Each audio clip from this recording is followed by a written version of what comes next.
जल्द से जल्द काम निपटाने का और जल्द से जल्द काम करने का माना और मतलब क्या है?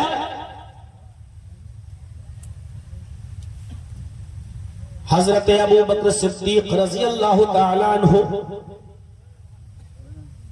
को एक मर्तबा क़ज़ाए हाजत की जरूरत पड़ी। हर इंसान की एक फितरत है, उसको पेशाब और पायखाने की जरूरत भी होती है। इस वाक़े को इमाम बुखारी रहमतुल्लाह अलैह अपनी मशहूर किताब अल अदबुल मुफरद के अंदर नकल करते हैं।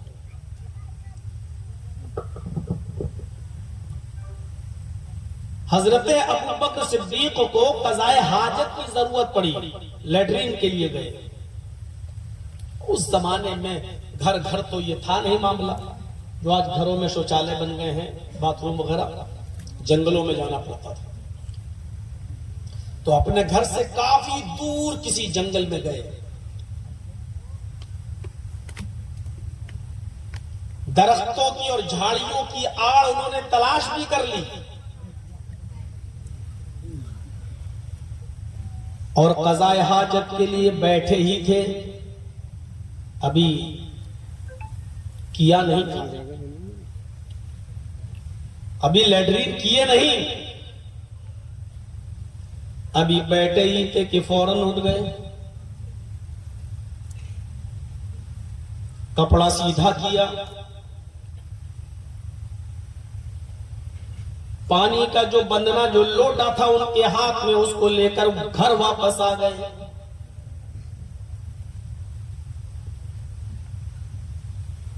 फिर घर से कोई चीज लेकर निकले और जब उस काम को उन्होंने कर डाला तो उसके बाद फिर वो घर गए और पानी का बदना, पानी का लोटा लिया और फिर जंगल के अंदर जाते हैं। फिर झाड़ियों की आड़ में बैठते हैं और क़ज़ाए हाजत से फारिग होते हैं। रास्ते में बैठे हुए कुछ लोगों ने उनको देखा था। जब वो पहली बार क़ज़ाए हाजत के लिए गए तब भी देखा, वहां से जब लौट कर अपने घर गए तब भी देखा, और जब दोबारा ये क़ज़ाए हाजत के लिए गए तब भी देखा। तो रास्ते में जो लोग बैठे हैं ना, उनके दिमाग ज्यादा बड़े होते हैं। ये बार बार क्यों जा रहे हैं? अभी तो गए थे लोटा लेके, फिर लोटा लेके दोबारा क्यों गए? इनके दिमाग कंप्यूटर की तरह चलते हैं, बदगुमानियां ज़हन में आने लगती हैं। किसी पूछने वाले ने पूछ ही लिया है, अबू बकर अभी थोड़ी देर पहले तो आप क़ज़ाए हाजत के लिए गए ही थे, फिर आप वापस आए और अब फिर चले गए, क्या मतलब? पेट खराब हो गया क्या? लूज मोशन लगा हुआ है क्या? और हम लोगों की जबान में ज्यादा खा लिया है क्या? क्या हुआ? कहीं दावत दावत थी, कहीं बदपरहेजी हो गई, ज्यादा खा लिया, ज्यादा पी लिया? ये बार बार आप लोटा लेके भाग रहे हैं जंगल की तरफ, क्या मतलब है? जवाब सुनिए, और उस जवाब को सुनने के बाद देखिए, सारिऊ इला मग़फ़िरतिन मिन रब्बिकुम व जन्नतिन का मतलब क्या? फरमाया नहीं, मोशन नहीं लगा, लैट्रिन नहीं हुई, पेट खराब नहीं है मेरा, फिर ये क्या है बार बार आना, बार बार जाना? हजरत अबू बकर सिद्दीक का जवाब यह था कि मेरे भाई, पहली मर्तबा जब मैं क़ज़ाए हाजत के लिए गया, पहली मर्तबा जब मैं क़ज़ाए हाजत के लिए गया, दरख्तों की आड़ में, झाड़ियों की आड़ में जैसे ही मैं बैठा, मैंने लैट्रिन की ही नहीं थी, मैंने बैतुल खला किया ही नहीं था, मैंने फौरन मैं उठ गया। जैसे ही मैं बैठा था, मेरे जहन में एक बात आ गई, मेरे दिमाग में एक बात आई, आया अबू बकर, जिस बिस्तर पे तुम सोते हो उस बिस्तर के नीचे सोने का एक टुकड़ा पड़ा हुआ है, सोने की एक डली पड़ी हुई है।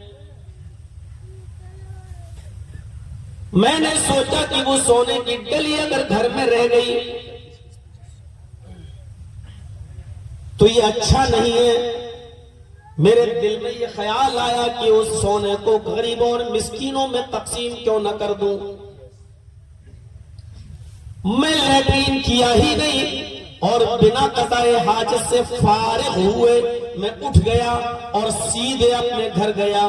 पहले मैंने अपने बिस्तर के नीचे से वो सोना निकाला, फिर मैं गरीबों की बस्ती की तरफ गया, जरूरतमंदों को तलाश किया। फिर मैंने उस सोने के टुकड़े को, उस सोने की डली को चंद जरूरतमंदों में तकसीम कर दिया। जब मुझे इत्मीनान हो गया कि ये जरूरतमंदों तक ये सोना पहुंच गया है, उसके बाद मैं घर गया और उसके बाद मैंने पानी का बंदना लोटा उठाया और फिर मैं जंगल में गया। और जंगल में जाने के बाद क़ज़ाए हाजत से अब मैं फारिग हुआ हूं। अब मैं लैट्रीन करके आया हूं, पहले जो गया था वो मैंने लैट्रीन नहीं की थी। साहिल मुस्कुराते हुए कहता है, अबू बकर ये कौन सी अक्लमंदी है? साहिल ने कहा, पूछने वाले ने कहा, ये कौन सी अक्लमंदी है? ये काम तो आप पहली बार जब गए थे लैट्रीन के लिए, क़ज़ाए हाजत के लिए, आप लैट्रीन कर लेते, क़ज़ाए हाजत से फारिग हो जाते, उसके बाद में घर में आते और सोना निकालते और गरीबों में बांट देते। ये काम तो आप बाद में भी कर सकते थे।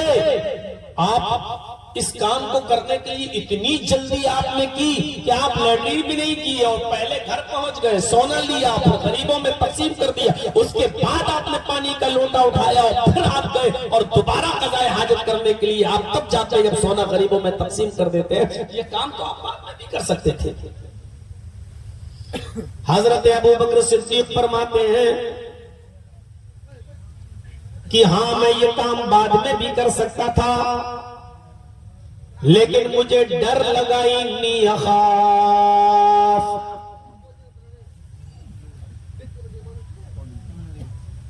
मुझे खौफ था कि शैतान हमारे दिल के इरादे को बदल न दे, शैतान हमारे इरादे की लगाम को मोड़ न दे। अभी अभी हमारे दिल में जो नेक काम करने का ख्याल आया है, लैट्रीन से फारिग होने के बाद कहीं वो ख्याल मिट न जाए, वो ख्याल खत्म न हो जाए। शैतान कहीं मेरे इरादे की भाग दौड़ को मोड़ न दे। शैतान खून की रगों में दौड़ रहा है, कहीं तो हमारे दिल में वसवसा डालकर इस नेक काम के करने का इरादा बदल न दे मेरा। इसलिए मैं क़ज़ाए हाजत से फारिग ही नहीं हुआ, पहले सोचा कि ये नेक काम कर लो। आए साहिल, क्या तुमने कुरान की आयत नहीं पढ़ी? वसारिऊ इला मग़फ़िरतिन मिन रब्बिकुम व जन्नतिन अर्ज़ुहा अस्समावातु वल अर्ज़ उइद्दत लिल मुत्तक़ीन। नेकी का इरादा जब भी तुम्हारे दिल में आए, फौरन तुम अपने रब की मग़फ़िरत की तरफ और जन्नत की तरफ दौड़ो और जिस काम को करने में जल्दी करो, उस जन्नत को हासिल करने में जल्दी करो जिसकी लंबाई और चौड़ाई, जिसका तूलो अर्ज़ ज़मीन व आसमान के बराबर है। कुरान की इस आयत को हमने अपने सामने रखा और जब ये नेक इरादा, अच्छे काम का इरादा, गरीबों और मिस्कीनों में सोने को, गोल्ड को तकसीम करने का इरादा मेरे दिल में जैसे ही आया, वैसे ही मैं फौरन अपने घर की तरफ निकल गया और मैं उस वक्त तक लैट्रीन से फारिग नहीं हुआ जब तक कि मैंने ये नेक काम नहीं कर।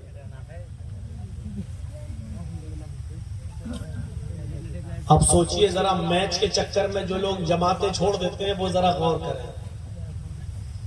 कैरम बोर्ड के चक्कर में जो लोग नमाजें तर्क कर देते हैं वो जरा सोचें। इधर उधर फजूल जो बैठे रहते हैं और अज़ानें होती रहती है, मस्जिदें खाली रहती है, वो सोचें। अरे अभी तो टाइम है, जमात ही तो निकलेगी, चलो ये मैच पूरा देख लेते हैं या ये खेल पूरा खेल लेते हैं, उसके बाद हम जाएंगे और पढ़ लेंगे। अभी तो 1.5 घंटा बाकी है, अभी तो 2 घंटा बाकी है, जमात हो जाएगी बाद में हम पढ़ लेंगे, अकेले पढ़ लेंगे, 2-4 लोग मिलकर दूसरी जमात बात कर लेंगे। हम तो नेक अमल करने में नमाज के लिए भी जमात को तर्क कर देते हैं, चलो बाद में पढ़ लेंगे। यहाँ तो ये हुक्म है, जैसे ही नेक काम करने का इरादा दिल में आए फौरन उस काम को करिए, क्योंकि बाद में पता नहीं शैतान तुम्हारे इस इरादे को मोड़ सकता है। इन्न शैतान युस्नि इनान आज़मी, कहीं शैतान हमारे दिल के इरादे को बदल न दे, हमारे ये इरादे की लगाम को कहीं मोड़ न दे। ये हजरत अबू बकर सिद्दीक रज़ियल्लाहु ताला अन्हु का जवाब था। जब अबू बकर सिद्दीक को शैतान से इतना खौफ है, वो अबू बकर सिद्दीक जो उड़ते थे तो नबी के साथ, चलते थे तो नबी के साथ, खाते थे तो नबी के साथ, बैठते थे तो नबी के साथ, जिनके बारे में अल्लाह के नबी ने फरमाया कि अल्लाह ने अगर मुझे अपना खलील न बनाया होता तो मैं अबू बकर को अपना खलील बनाता, जिनके बारे में अल्लाह के नबी ने फरमाया मैं हौज़े कौसर पर बैठा हूँगा और पानी पिला रहा हूँगा तो अबू बकर मेरे साथ होंगे, जिनके बारे में अल्लाह के नबी ने फरमाया कि सबसे पहले जन्नत का दरवाजा मैं खटखटाऊंगा और जन्नत मेरे लिए खोली जाएगी, मैं सबसे पहले जन्नत में दाखिल होऊंगा तो अबू बकर मेरे साथ होंगे। ये अबू बकर सिद्दीक जिनको अल्लाह के नबी ने अपने नाम से कभी जुदा नहीं किया, ये अबू बकर सिद्दीक जिनको अल्लाह के रसूल ने कभी अपने नाम से अलग नहीं किया, ये कहते हैं कि मुझे डर लगा कहीं शैतान मेरे दिल के इरादे को मोड़ न दे। हमारी और आपकी हैसियत क्या है? हमारी और आपकी हैसियत क्या है मेरे भाइयों? जब अबू बकर सिद्दीक जैसी शख्सियत को इतना डर है, इतना खौफ है, तो हमारी और आपकी हैसियत है।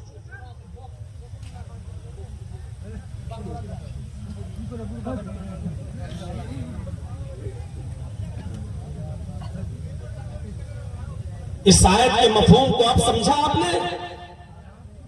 सारे इला मग़फ़िरतिन मिन रब्बिकुम का मतलब जल्दी करो नेक अमल। अब आप ही तफसीर कर लीजिए, हम चुप हो जाते हैं।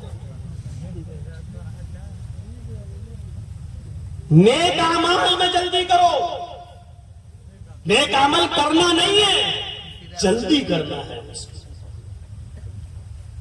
जल्दी। हदीसें पढ़िए, बादिरू बिल आमाल स्वालिहा, बादिरू बिल आमाल स्वालिहा, यही हुक्म अल्लाह के नबी ने फरमाया, नेक काम करने में जल्दी करो। फतकूनु फितनुन कक़ितइल लैलिल मुज़लिम, बहुत जल्दी तुम्हारे ऊपर बड़े बड़े फितने, बड़ी बड़ी मुसीबतें नमूदार होने वाली हैं। फितने ऐसे आ रहे हैं आसमान से, कक़ितइल लैलिल मुज़लिम, जैसे अंधेरी और तारीक रातों के टुकड़े तुम्हारे ऊपर गिरते हैं। मगरिब की नमाज के बाद किसी आदमी से ये कहो चलो यार कुछ अच्छा अमल कर लो, नेक अमल कर लो, और वो आदमी ये कहे चल अंधेरा हो गया है, थोड़ा सा उजाला होने दीजिए तब हम इंशाअल्लाह नेक काम करेंगे। उजाले का इंतजार कर रहा है।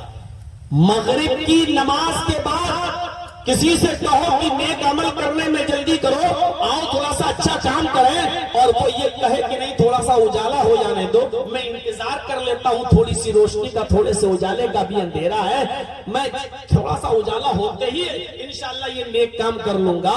तो उसको याद रखना चाहिए, मगरिब की नमाज के बाद अब तुम उजाले का इंतजार करोगे, रोशनी का इंतजार करोगे, जो नामुमकिन है, क्योंकि उसके बाद अंधेरा और आएगा, उसके बाद और अंधेरा आएगा, रात और अंधेरी होती जाएगी, रोशनी तो बहुत देर के बाद बहुत लेट आएगी। अगर मगरिब की नमाज के बाद तुम फौरन उजाले का इंतजार कर रहे हो तो नहीं, मगरिब के बाद जो भी वक्त आएगा वो और ज्यादा तारीक होगा, वो और ज्यादा अंधेरे वाला होगा। इसी तरीके से फितने के बाद तुम ये सोचो कि चलो ये फितना खत्म होने दो, थोड़ा सा माहौल संभलने दो, मैं उसके बाद नेक अमल कर लूंगा।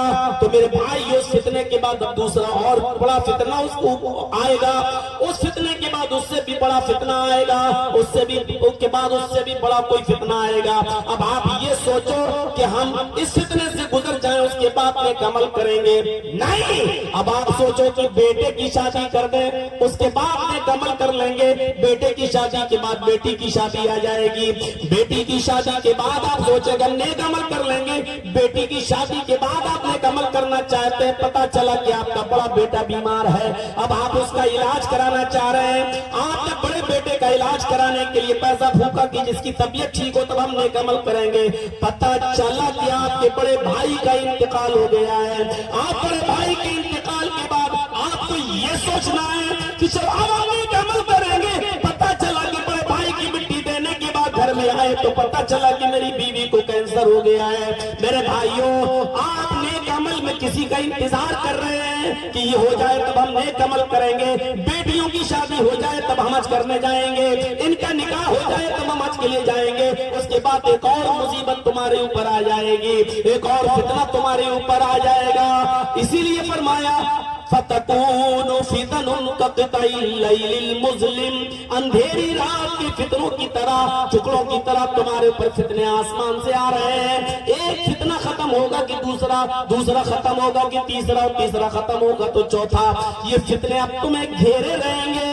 युस्बिहुर रजुलु मुमिनन व युमसी काफिरन, हाल ये होगा कि एक इंसान सुबह को मुसलमान होगा लेकिन शाम होते होते वो काफिर हो जाएगा, और शाम को वो मोमिन होगा लेकिन सुबह होते होते वो काफिर हो जाएगा। फितने इतने हैं कि सुबह फजर की नमाज पढ़ा होगा, कुरान की तिलावत किया होगा, लेकिन इलेक्शन में खड़ा है, उसको प्रधानी का चुनाव लड़ना है, उसे गांव का मुखिया बनना है, उसको गैर मुस्लिमों के वोट भी लेना है। वही बेचारा गांव का मुखिया जिसने सुबह फजर की नमाज जमात के साथ पढ़ी, कुरान की तिलावत की, लेकिन शाम तक हिंदू भाइयों का वोट लेने के लिए वो किसी मंदिर में भी जा चुका होगा, मंदिर में टीका भी लगा चुका होगा, मंदिर में जाकर वो अपना माथा भी टेक चुका होगा, ताकि ये साबित कर सके कि हिंदू भाइयों तुम्हारे साथ भी है। युस्बिहुर रजुलु मुमिनन व युमसी काफिरन, तुम देखोगे सुबह एक इंसान मोमिन होगा लेकिन शाम होते होते वो काफिर हो जाएगा, और शाम को मोमिन होगा, सुबह होते होते वो काफिर हो जाएगा। इतने बड़े बड़े फितने आ रहे हैं तुम्हारे ऊपर, हमारे ऊपर, इसलिए बादिरू बिल आमाली इसी सारी इला मगफिरतिन मिन रब्बिकुम व जन्नतिन, ऐ लोगों अपने रब की मगफिरत की तरफ जल्दी करो और उस जन्नत को हासिल करने के लिए जल्दी करो जिसका तूलु अर्ज़ ज़मीन व आसमान के बराबर है, जो अल्लाह से डरने वालों के लिए, मुत्तकियों परहेज़गारों के लिए जो तैयार की गई है। नेक अमाल में जल्दी, हम जल्दी किसमें करते हैं? अच्छा मोबाइल खरीदने में, अच्छा लैपटॉप लेने में। हमें मालूम है कि कल तक हमारी सर्विस है, अभी नेट पैक है, लेकिन उसका इंतजाम एक दिन पहले से होने लगता है कि इसके लिए पैसा जुड़ा लो, इकट्ठा कर लो। बंद नहीं होना चाहिए। जितनी फिक्र आप इस चीज की कर रहे हैं मेरे भाइयों, उससे ज्यादा फिक्र आपको नेक अमाल की होनी चाहिए, उसमें जल्दी करने की फिक्र होनी चाहिए उसकी। जैसे कि उसी में दिमाग लगा हो। जन्नत में जो लोग जाएंगे और अल्लाह के अर्श के साए के नीचे जो लोग होंगे उनमें से एक वो भी होगा। कौन? जो जिसका दिल मस्जिद की तरफ लटका हुआ है। रजुल मुअल्लकुन फिल मसाजिद, क़ल्बुहु मुअल्लकुन फिल मसाजिद, वो आदमी जिसका दिल मस्जिद की तरफ लटका हुआ है, यानी जोहर पढ़ के आया, काम करता जा रहा है, लेकिन बार बार घड़ी देख रहा कि असर का वक्त कब हो रहा है। असर की नमाज पढ़ के आया, बिजनेस कर रहा है, दुकान चला रहा है, खेती बाड़ी कर रहा है, ऑफिस में बैठा है, कंप्यूटर चला रहा है, लेकिन बार बार घड़ी देख रहा है मगरिब कब हो रही है। कहीं ऐसा ना हो कि हम इसमें मुनहमिक रहें और हमारी मगरिब की नमाज छूट जाए। फौरन मगरिब का वक्त होता है और वो जाता है, मगरिब पढ़ के आता है कि ईशा में दिमाग लगा हुआ है, ईशा नमाज पढ़ के आ रहा है, बिस्तर पे सोता है, बार बार रात में आंख खुलती है, घड़ी देखता कहीं फजर की नमाज कज़ा तो नहीं हो रही है मेरी, बार बार उसका ज़हन मस्जिद की तरफ लगा है, फजर की नमाज की तरफ लगा है। ऐसा शख्स अर्श के साए में होगा। सबातु युज़िल्लुहुमुल्लाहु फी ज़िल्लिही यौमा ला ज़िल्ला इल्ला ज़िल्लुहु इमामुन आदिल व शाबुन नशा फी इबादति रब्बिही व रजुलुन क़ल्बुहु मुअल्लक़ुन फिल मस्जिद, जिसका दिल मस्जिद की तरफ लगा हुआ है, जो हर वक्त मस्जिद के बारे में सोच रहा है, नमाज के बारे में जिसका तसव्वुर है, वो अल्लाह के अर्श के साए में होगा। जिस दिन अल्लाह के अर्श के साए के अलावा कोई साया नहीं होगा, यानी नेक अमाल में जो जल्दी करता होगा, उस आदमी के बारे में अल्लाह के नबी ने खुशखबरी सुनाई है कि ये आदमी अल्लाह के अर्श के साए में होगा। हम तसव्वुर करें अपनी जिंदगी पर। मुझे मालूम है 1.5 घंटा 1 घंटा जितनी देर भी हम आपके सामने बोलेंगे उतनी देर तक असर रहेगा, और उसके बाद में हमें मालूम है इस तकरीर का कितना असर पड़ा, वो आपकी गांव की मस्जिद बता देगी फजर की नमाज में कि इस जलसे का कितना असर पड़ा। सवाल करिएगा सुबह फजर की नमाज में मस्जिद से, फजर में पहुंच जाइएगा मस्जिद में और मस्जिद से पूछिएगा आज रात में जो तकरीर हुई, जिसके पूरे खर्चे का इंतजाम जलसे से पहले ही हो गया था, चंदा वंदा नौजवानों ने खूब दिया और पहले ही इसका इंतजाम हो गया, इतने दिनों की मेहनत के बाद इस इजलास का जो आज खत्म हुआ है, इसका असर इस मोहल्ले और इस गांव के नौजवानों पर कितना पड़ा। आए मस्जिद बता, फजर की नमाज में मस्जिद के अंदर आने वाले 10, 15, 20 नौजवान आपको जवाब दे देंगे कि कुछ नहीं, ऊपर से कपड़ा है, कुर्ता उठा के देखो तो नीचे चड्डी भी नहीं है, खाली है अमल के मैदान में, ये कोरे हैं, नंगे हैं। ये सुबह फजर की नमाज आपको बता देगी, मस्जिद आपको बता देगी, ये मस्जिद चीख कर आपको जवाब देगी और आपके कान के पर्दे फट जाएंगे। सुनिएगा इस मस्जिद का जवाब सुबह। मस्जिद तो बना ली शब भर में ईमान की हरारत वालों ने, मन अपना पुराना पापी रहा, बरसों में नमाजी बन न सके। पूछिएगा सवाल करके। और अफसोस तो ये बात तब होता है जब ये सब सुनने के बाद लोग दांत चीर के हंसते हैं। अफसोस तब होता है कि कितनी बेगैरती आज हमारे मुआशरे में छा गई है कि बजाय अफसोस करने के, बजाय रोने के, बजाय कलेजा फटने के और दिल पर गम के पहाड़ टूटने के, हम दांत चीर के कहते हैं कि हवा साहब वाकई बात तो ऐसी। जलसे किस लिए कराए जाते हैं? ताकि कि इनकलाब आए। ये जलसा आज 12 बजे खत्म हो जाना चाहिए था, लेकिन 12 बजे टाइम मिल रहा है। कहा गया मौलाना साहब नहीं, आज हमारे चंदे का जलसा ही नहीं है, किसी मदरसे का चंदा है ही नहीं। हमने कहा चंदे वाले 2-3 घंटे का टाइम बर्बाद कर देते हैं। नहीं, आपको 10 बजे टाइम मिल जाएगा, 12 बजे तक तो जलसा खत्म हो जाएगा। आप क्या समझते हैं इस तरीके से आप जो प्रोग्राम लेते हैं तो क्या आपको सवाब मिलेगा? इस तरीके की लफाजी करके आप प्रोग्राम की डेट लेते हैं और कटियार से चलते वक्त आप ये कहते हैं कि चलिए साहब आज जल्दी का प्रोग्राम खत्म हो जाएगा। आपको जल्दी चलना है और फिर आप वही टाइम देते जो और देते हैं लोग, तो फिर सोचने वाली बात है। हमें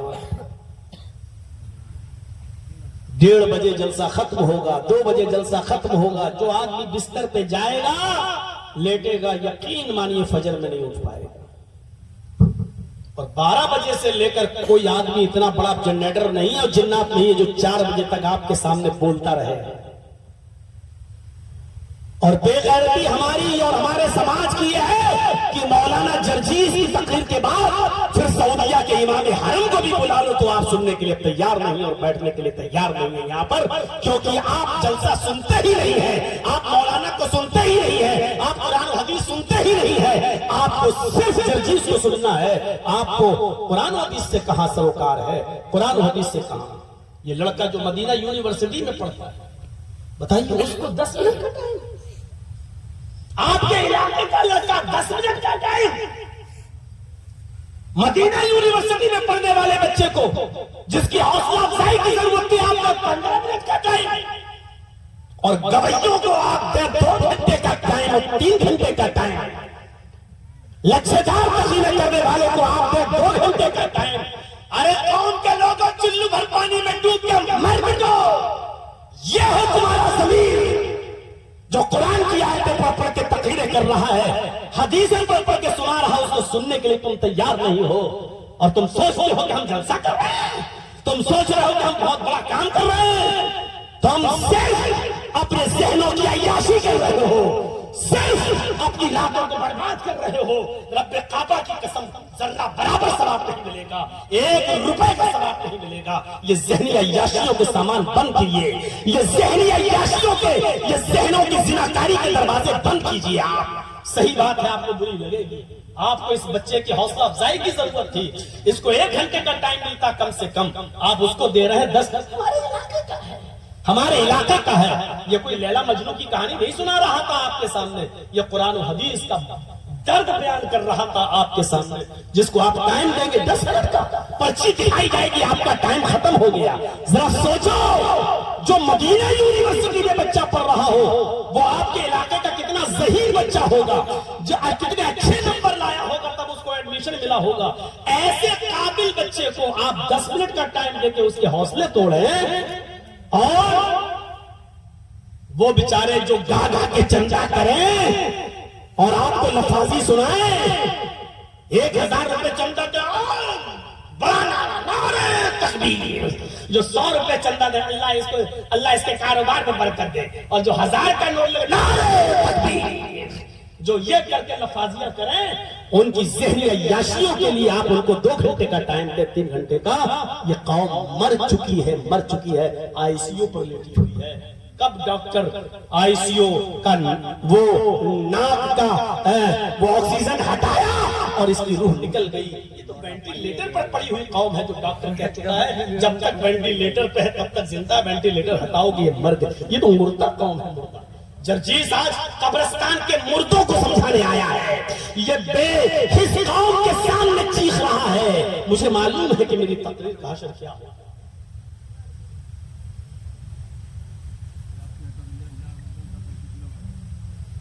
नेक अमाल में जल्दी करो।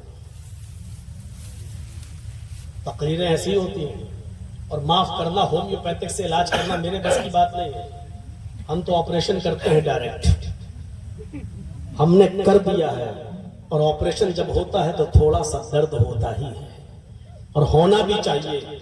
जब जलसों में किसी को दर्द ना हो तो फायदा नहीं हो। होम्योपैथिक की दवा बड़ी मीठी होती है, बच्चे भी खा लेते हैं, इसीलिए वो मरने के बाद फायदा करती है, देर से फायदा करती है। इस वक्त इस कौम को ऑपरेशन की जरूरत है, जो जरूरी। सारे इला मग़फ़िरतिन मिन रब्बिकुम व जन्नतिन, नेक अमाल में जल्दी करो, अपने रब की मग़फ़िरत में के लिए और हुसूल जन्नत के लिए लगो, जल्दी करो। अल्लाह के रसूल नमाज के अंदर, और कल मैंने ये वाक़या सुनाया था, कल हतिया दियाड़ा में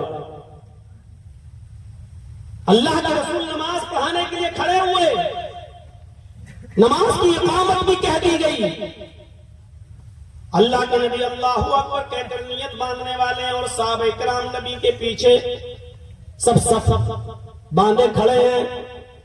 अल्लाह के रसूल ने सबको सफों में खड़ा छोड़ दिया और अपने हुजरे में चले गए,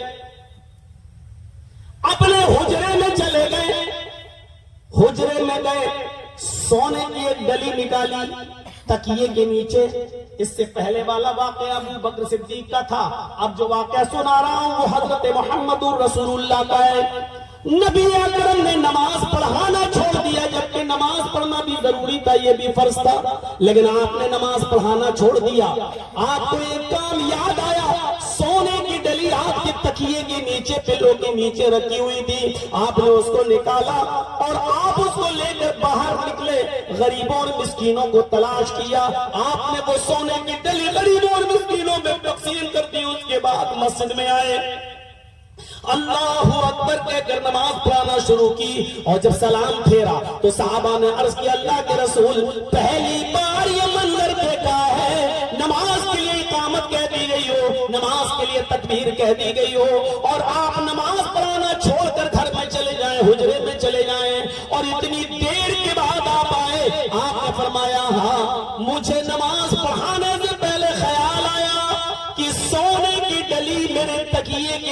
ये रह गई है। पढ़िए रहमतुल आलमीन काजी सुलेमान मंसूर पूरी रहमतुल्लाह अलैह की, मैं सोने की डली तकिए के नीचे रह गई है, मैंने सोचा कि उसको निकाल कर तकसीम कर दूं, गुरबा में मसाकीन में बांट दूं। कहीं ऐसा न हो कि नमाज पढ़कर घर जाऊं और सोना तकसीम करने से पहले, गरीबों में देने से पहले मेरी रूह निकल जाए, मैं अल्लाह को प्यारा हो जाऊं, मेरा इंतकाल हो जाए। आए लोगों, अगर गरीबों और मिस्कीनों में सोना तकसीम करने से पहले मेरा इंतकाल हो गया तो कयामत के दिन मैं अपने रब को क्या जवाब दूंगा? जब अल्लाह पूछेगा क्या है मोहम्मद अपने घर में सोने की डली छोड़कर क्यों आए थे? क्या अपने बीवी के लिए, क्या अपने बच्चों के लिए क्यों छोड़ के आए? और मेरे पास इसका कोई जवाब नहीं होता। आए लोगों, मेरे जहन में जैसे ख्याल आया कि पहले इसको गरीबों में तकसीम कर दिया जाए, इसलिए इसने एक काम को करने में हमने जल्दी की है। ये तो अल्लाह का हक था, नमाज। अगर ये नमाज अल्लाह अपना हक तो माफ कर सकता था, लेकिन अगर बंदों का हक मारा जाता तो अल्लाह उस वक्त तक माफ नहीं करता जब तक के बंदे माफ न करते। इसलिए मैंने इस काम को ज्यादा अहमियत दी और पहले मैंने सोना और चांदी तकसीम कर दिया, सोने की डली मैंने खुशबू और खैरात कर दी। उसके बाद अब आया और मैंने नमाज पढ़ाई।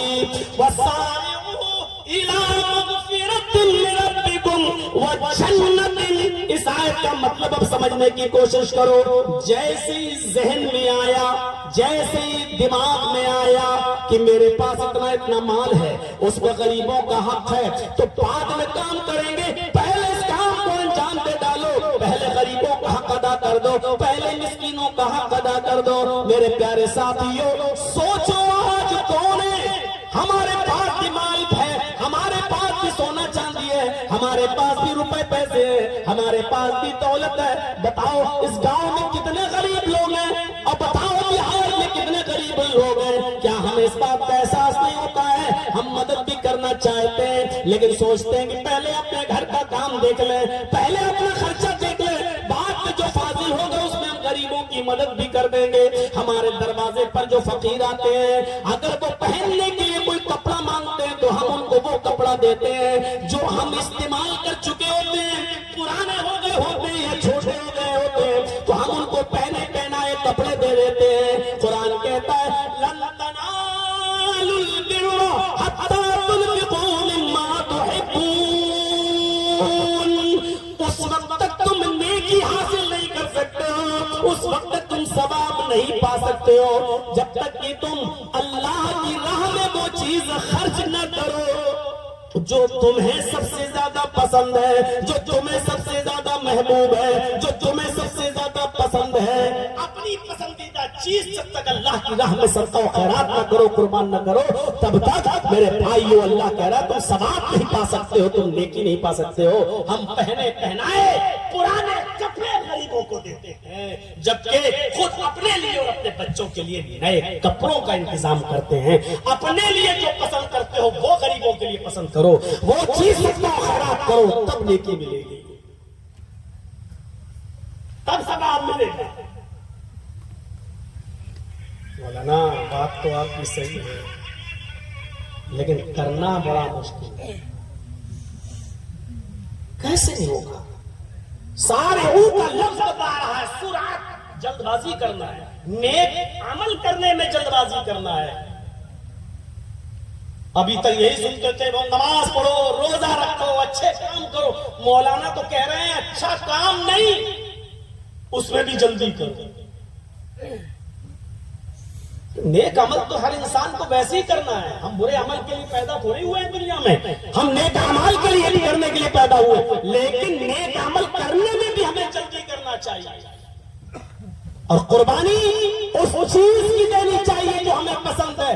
ग़ज़वा तबूक मालूम है आपको कब हुआ था?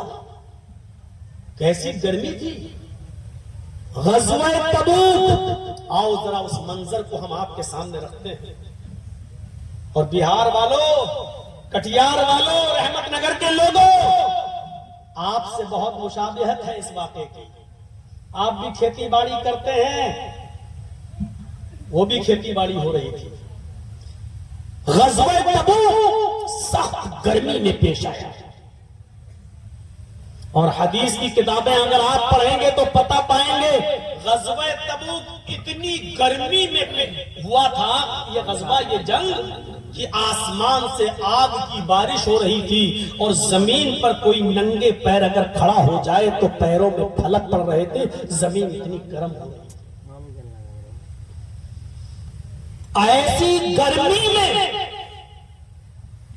अल्लाह के नबी हुक्म देते हैं कि लोगों इस ग़ज़वे के लिए निकलो,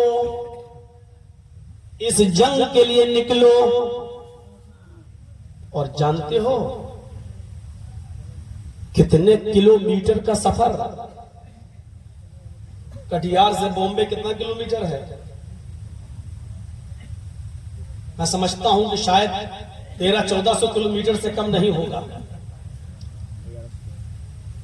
आपका दिल्ली 1100-1200-1300 किलोमीटर से करीब नहीं होगा। अल्लाह के नबी जिस बस्ती में हैं वहां से ग़ज़वे तबूक के लिए सहाबा किराम को हुक्म दे रहे हैं, निकलो। कितनी दूर? 1200, तकरीबन 1200 किलोमीटर का सफर। ट्रेन का सफर नहीं है, राजधानी का सफर नहीं है। मौलाना जर्जी साहब की तरह दिल्ली से बैठे, लखनऊ से बैठे और बागडोरा एयरपोर्ट पे 2 घंटे में उतर गए, ये सफर नहीं है। 1200 किलोमीटर का सफर, वो भी बिजनेस के लिए नहीं। एक तो ये होता कि चलो पैसा कमाने के चक्कर में लोग सऊदीया भी चले जाते हैं और दुबई भी चले जाते हैं कि अपने बच्चों का फ्यूचर संभलेगा, मेरी बीवी बच्चों के काम आएगा। यहां ये भी नहीं है। यहां ये है कि जिस जंग में हम जा रहे हैं पता नहीं हम भी वापस आएंगे या नहीं। 1200-1300 किलोमीटर का सफर, आपने हुक्म दिया निकलो। और जानते हो ये हुक्म किस वक्त दिया जा रहा है? जब फसलें पककर तैयार, खजूरों का फल पककर तैयार हो चुका है। 1-2 दिन में वो खजूर कटने वाले हैं और मार्केट में बिकने वाले हैं। जिस खजूर की पैदाइश और उसके बिजनेस पर पूरे साल का खर्चा चलता है, उन अरबों का, उन सहाबा किराम का, वो खजूर की फसलें पककर तैयार।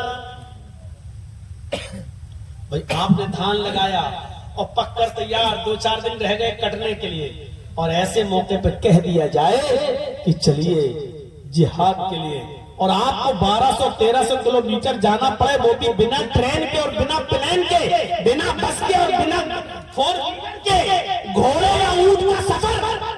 और फिर उस सफर में ये हो कि पता नहीं हम वापस भी आ पाएंगे या नहीं आ सकेंगे। जरा तसव्वुर करिए आप, जबकि आपका खेत पककर तैयार है, धान पककर तैयार है, यही कटना है, यही मार्केट में बिकना है और इसी से आपके पूरे साल का खर्चा चलना है। जरा तसव्वुर कीजिए आप, ये कंडीशन है सहाबा किराम के साथ। उनके खजूरों की फसल तैयार है, पककर तैयार, 2-3 दिन में कटने वाली है, और अल्लाह के रसूल ने कहा कि इस जंग के लिए निकलो। सहाबा किराम निकलने के लिए तैयार हो गए, एक मैदान में जमा हो गए।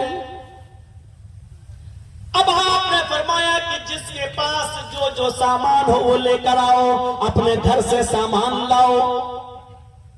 हमें ज्यादा राह चाहिए वहां तक चलने के लिए, 1200 किलोमीटर का सफर है, वहां तक जाने के लिए भी हमें खर्चा चाहिए, खाने पीने का सामान चाहिए। जो जानवरों को हम लेके जाएंगे उनको भी खिलाना है। हम और आप 1-2 दिन भूखे रह जाएंगे चलेगा, लेकिन जानवरों को भूखा रखेंगे तो फिर उस पर सवारी कैसे होगी? इन जानवरों को भी खिलाना पिलाना है। लिहाजा अपनी अपनी हैसियत के मुताबिक सामान ले आओ। तुम्हारे पास जो कुछ भी हो चंदा दो। चंदा, यहाँ चंदे का नाम लो तो छाती फटने लगती हो। सहाबा किराम चंदा लाने लगे, ताउन करने लगे। हजरत अबू बकर सिद्दीक अपने घर का सारा माल ले आए। सुनिए, ये सुनने की चीज है। अबू बकर सिद्दीक अपने घर का सारा माल ले आए। हजरत उमर फारूक भी अपने घर गए, और अपनी बीवी से पूछा घर में क्या क्या है। जो सामान था उसको इकट्ठा किया और आधा सामान ले आए, आधा अपने घर में छोड़ दिया। 2 गिलास थे, 1 गिलास ले आए। 2 चादर थी, 1 चादर ले आए। 2 तकिए थे, 1 तकिया ले आए। 2 जानवर थे, 1 जानवर ले आए, घर पे छोड़ दिया।